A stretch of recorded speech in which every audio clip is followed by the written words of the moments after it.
कृषि व कृषि से संबंधित क्रांतियों की सीरीज में आज हम गुलाबी क्रांति पर चर्चा करेंगे। गुलाबी क्रांति भारत में एक महत्वपूर्ण कृषि और खाद्य प्रसंस्करण पहल है। इसका उद्देश्य मांस, मुर्गी पालन, प्याज और झींगा उत्पादन को आधुनिक तकनीकों के माध्यम से बढ़ावा देना है। गुलाबी क्रांति के जनक दुर्गेश पटेल को माना जाता है। यह क्रांति सन 1996 में शुरू हुई थी, लेकिन 2014 में इसे और बढ़ावा दिया गया। गुलाबी क्रांति मुख्य रूप से मांस और मुर्गा प्रसंस्करण उद्योगों के आधुनिकीकरण को दर्शाता है। इसमें मशीनीकरण, विशेषज्ञता और प्रक्रियाओं के मानवीकरण के जरिए उत्पादन को बढ़ाया जाता है।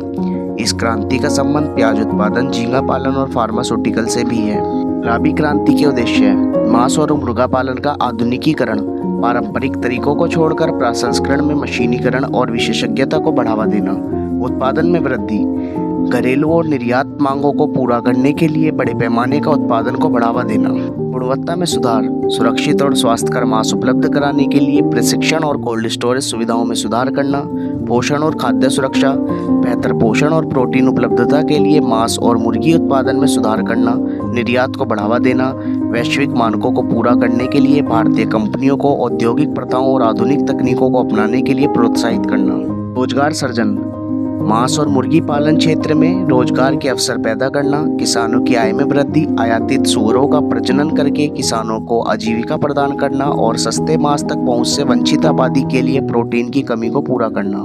गुलाबी क्रांति के मुख्य पहलू मांस और पोल्ट्री प्रसंस्करण का आधुनिकीकरण। इसमें प्रक्रियाओं का मानकीकरण, विशेषज्ञता और मशीनीकरण शामिल है, जिसमें उत्पादन क्षमता और गुणवत्ता में सुधार होता है।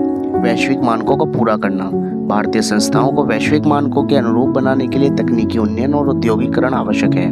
घरेलू बाजार का विकास, भारत में स्थानीय दुकानों से मांस खरीदने की पारंपरिक प्रथाओं को देखते हुए मानकीकृत पैकेज्ड मांस के घरेलू बाजार को विकसित करने की अपार संभावनाएं हैं। जूनोटिक रोग अर्थात जानवरों से मनुष्य में फैलने वाले रोगों का खतरा।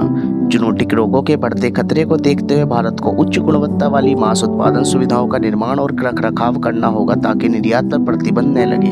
सरकारी नीतियां, सरकार 100% प्रत्यक्ष विदेशी निवेश FDI की अनुमति देती है। सभी उत्पादकों और निर्यातकों को करों और शुल्कों से छूट देती है और मांस निर्यात पर कोई प्रतिबंध नहीं है। गुलाबी क्रांति की सरकारी रणनीतियां, प्रत्यक्ष विदेशी निवेश पर प्रतिबंध हटा दिए गए हैं, जिससे मांस और पोल्ट्री क्षेत्र में 100% FDI की अनुमति मिल गई है। इससे यह उद्योग वैश्विक निवेशकों के लिए अधिक आकर्षक हो गया है और अंतर्राष्ट्रीय बाजार के अवसरों का लाभ उठाने में मदद मिली है।